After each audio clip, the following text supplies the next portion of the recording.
দেশের সার্বভৌমত্ব যারা নষ্ট করতে চায় তাদের ষড়যন্ত্রের অংশ হাদির ওপর আক্রমণ মন্তব্য করেছেন বিএনপির ভারপ্রাপ্ত চেয়ারম্যান তারেক রহমান।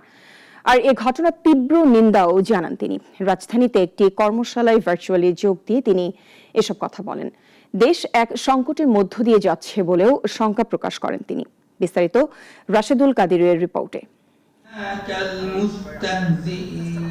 বিজয়ের মাস উপলক্ষে দেশ গড়ার পরিকল্পনা শীর্ষক কর্মশালার আয়োজন বিএনপির। রাজধানীর খামারবাড়ি কৃষিবিদ ইনস্টিটিউট মিলনায়তনে ৬ষ্ঠ দিনের অনুষ্ঠান। আর এতে প্রধান অতিথি হিসেবে লন্ডন থেকে ভার্চুয়ালি যোগ দেন বিএনপির ভারপ্রাপ্ত চেয়ারম্যান তারেক রহমান।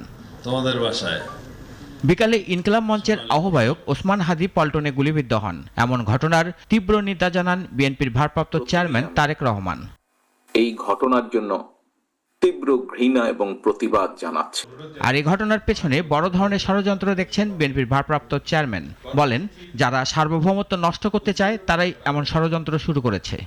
যারা এই দেশের স্বাধীনতাকে ধ্বংস করতে চায়, এই দেশের সার্বভৌমত্বকে ধ্বংস করে এই দেশের স্থিতিশীলতাকে ধ্বংস করতে চায়, তারা তাদের ষড়যন্ত্র যে শুরু করে দিয়েছে, আজকে ওসমান হাদির ঘটনা দিয়ে তা প্রমাণিত হয়।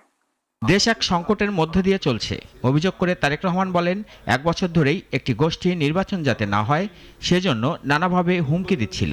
তারা এখনো সচেষ্ট নির্বাচন যাতে না হয়। গত 1 বছরে বিভিন্ন সময় বিভিন্ন ব্যক্তি, বিভিন্ন সংগঠনের সদস্যরা হুমকি দিয়েছে প্রকাশ্যে যে প্রত্যাশিত নির্বাচন আগামী ফেব্রুয়ারি মাসে, সে নির্বাচনকে তারা হতে দেবে না, বাধাগ্রস্ত করবে। প্রকাশ্যে হুমকি দিয়েছে। দেশের মানুষের শান্তি, স্থিতিশীলতা বিনষ্টের জন্য উঠে পড়ে লেগেছে। যারা দেশের স্বাধীনতা ও সার্বভৌমত্ব অক্ষুণ্ণ রাখতে চায় তারা যে দলেরই হোক না কেন সবাইকে ঐক্যবদ্ধ হওয়ার তাগিদ দেন বিএনপির এই শীর্ষ নেতা। দল, প্রত্যেকটি নেতা, প্রত্যেকটি কর্মী, প্রত্যেকটি রাশেদুল কাদির, নাগরিক, ঢাকা। যে কোনো সময় থেকে সবচাইতে